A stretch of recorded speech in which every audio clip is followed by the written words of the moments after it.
Hey everyone, back with you. I wanted to focus a little bit now on another thing that I discovered last night as I was watching Trump give that epic speech to a joint session of Congress. The live stream that I was watching, they kept panning through the audience and showing Nancy Pelosi and Mitch McConnell and Schumer. And the looks on their faces, you could tell they were shell-shocked. Of course, with Nancy Pelosi, she always kind of has that look on her face because the woman is truly a cabbage head, a true cabbage head. Inside of her cranium, there exists nothing but cabbage. There is no actual brain matter available. The woman is literally a flaming idiot. So it's hard to say what's going on inside Nancy Pelosi's brain because she is literally dumber than a doorknob.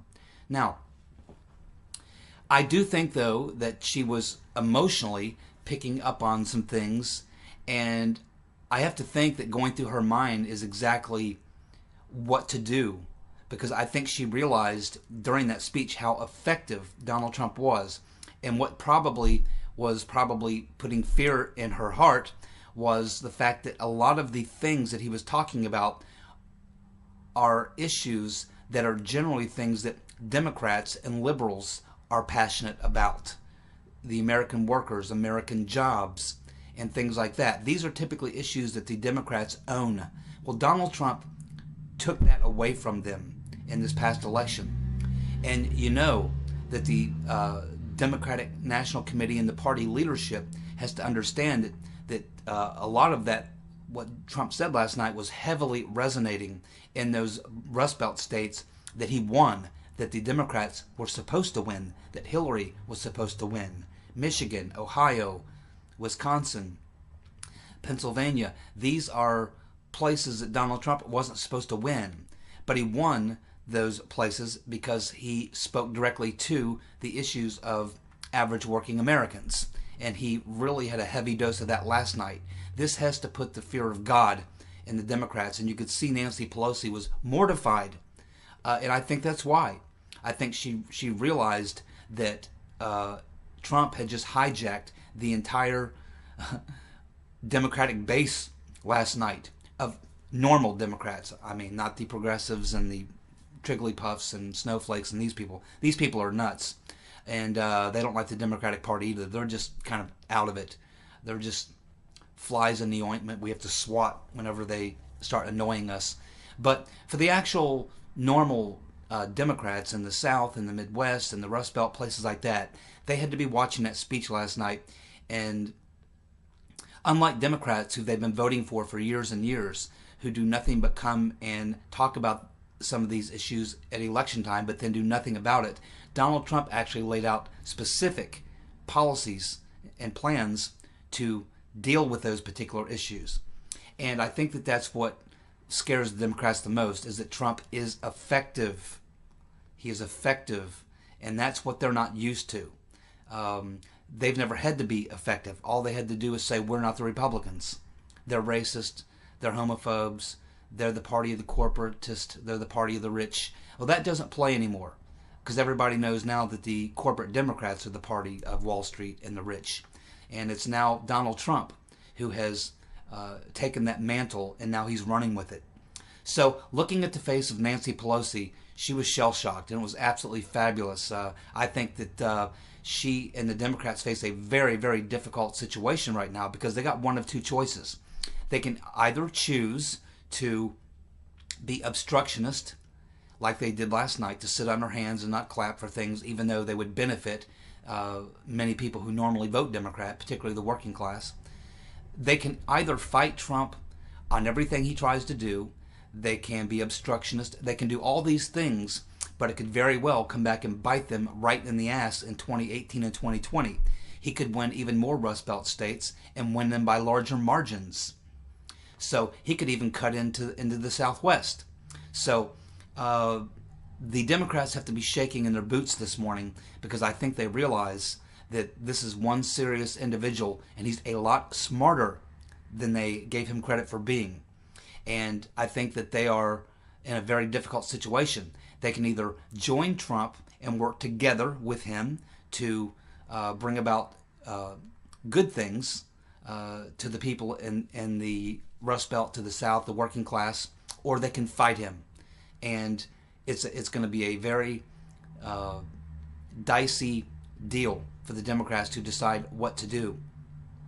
They fight him, I think they'll lose big, and I think they know that. It's hard to go against a popular idea, whether the president's popular or not. If the policy is popular, it's kind of hard to go against it. But that's the situation they're going to find themselves.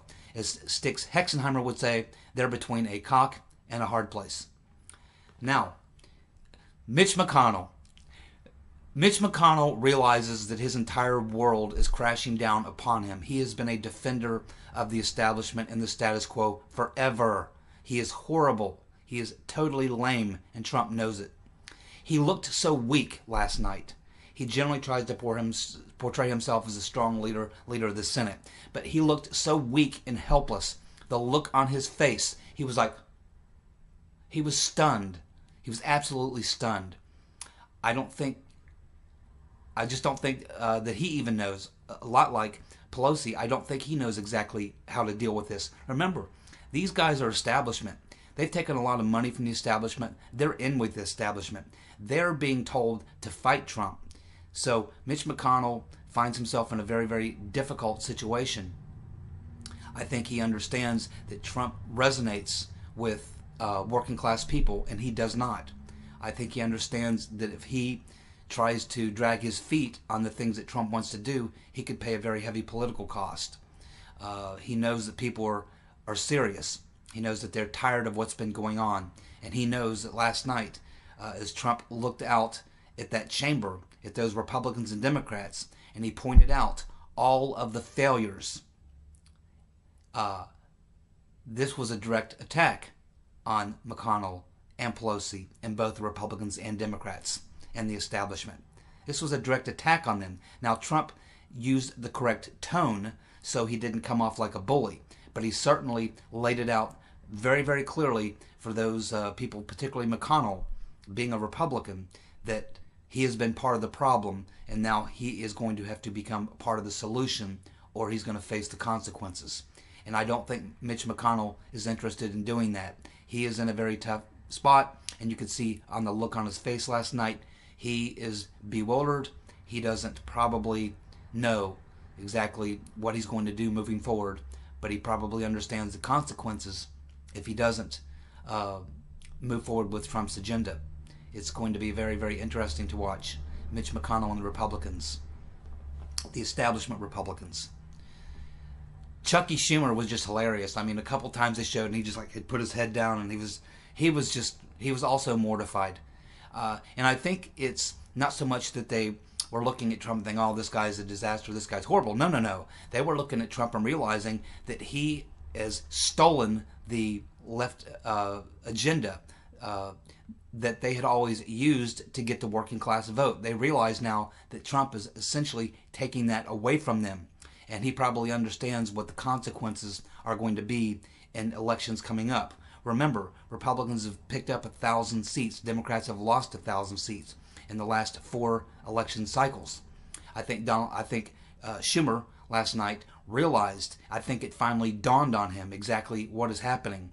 And I think he realizes that the Democrats are in deep, deep trouble. They have always counted on the working class, the blue-collar workers, to keep them in power. And Donald Trump has just taken that away from them. And I think Schumer realizes this fact. And I think Democrats are probably in disarray. I can imagine last night, after all the Democrats left the speech, that they all went back to their Georgetown apartments. They probably were there at their parties. They probably had their prostitutes, their cocaine, their alcohol. Schumer probably had to call the little Korean girl to come down and give him a beat down in leather and chains and things. It was probably a rough night for the Democrats in the post-speech. I imagine a lot of them have heavy hangovers this morning. A lot of them are maybe a little bruised and beaten from their post-election letdown and the effort to have a little enjoyment afterwards. May have been a little painful for them. S&M type things sometimes are, especially if you get a Korean whip master with some skills. So Schumer's probably hurting today. But anyway, it was classic. And you could even see Paul Ryan, particularly when Trump talked about having this program he calls Voice, which is a program for victims of illegal immigrants of violent crime to contact this number, and they're going to keep track of all the instances of crimes committed by illegals against legal Americans.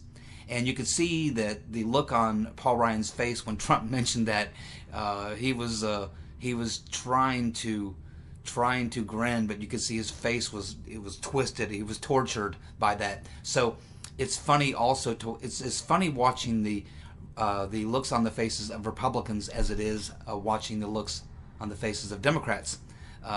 They were tortured as well. I mean, here you have Donald Trump standing up there laying out all the things that they've done in the past 25, 30 years that have decimated this country. And they know that he's speaking to them, and they know that they were all there for that. They know it was their votes and their ideas that led us here. Again, Trump had the right tone, so he didn't look like he was bullying them, but certainly he was reading them the right act. He was calling them out, and you know, it had to be very, very uncomfortable being a member of Congress last night, sitting there watching Trump work through this process of calling them out. Again, he did a masterful job with the tone, because the words were tough, but the tone was balanced, and it made it work. And there's a lot of establishment politicians in Washington, D.C. this morning that are literally crapping their pants because they know Donald Trump is real, they know he's very serious, and he is one hell of a lot smarter than they gave him credit for being. And as I said in my previous video, Donald Trump's not just going to change America for the better. He is going to change the world. And another thing, one last thing. I think one thing we've all underestimated about Donald Trump is his leadership abilities, because we really haven't had a president with really good leadership abilities since Ronald Reagan. You know, that ability, a good leader is someone that gets people to follow him. And Ronald Reagan could do that. But we haven't had a president since then that has been able to do that. We've had presidents, they can get their base to begrudgingly fall in line, just like the Clinton people, the Democrats fell in line behind Clinton, even though they really didn't love a lot of the things he was proposing. They felt it was their duty as a Democrat to fall in line. The same with George W. Bush. A lot of Republicans, both Bushes, hold their nose and support him, even though they didn't love him. They weren't Democrats. But there was no great leadership ability from either of the Bushes. Clinton, Obama was certainly a horrible leader. I mean, absolutely horrible leader. No leadership ability at all. But Donald Trump, I think they realized last night that this man is a serious leader, a born leader. It's in his genes. I mean, this guy literally is the very epitome of leadership. He understands it. And with his intelligence, his ability to communicate his message, and his leadership ability, like I say, he's going to change the country for the better, and he is definitely going to change the world. It's going to be an incredible time. It is an incredible time to be alive. I wish my stepfather, who passed away a couple of years ago, would have been able to see this. He would have loved it. I mean, he would have absolutely been so happy. But hopefully he's up there somewhere looking down, and he's actually enjoying this as well. So anyway, it's great to be with you guys again. If you liked the video, give me a thumbs up, share with your friends, and savor every moment of this, because this is epic. This is history being made, and we should savor every minute of every day of Donald J. Trump, president. He's amazing, and it's awesome. You guys take care. Bye.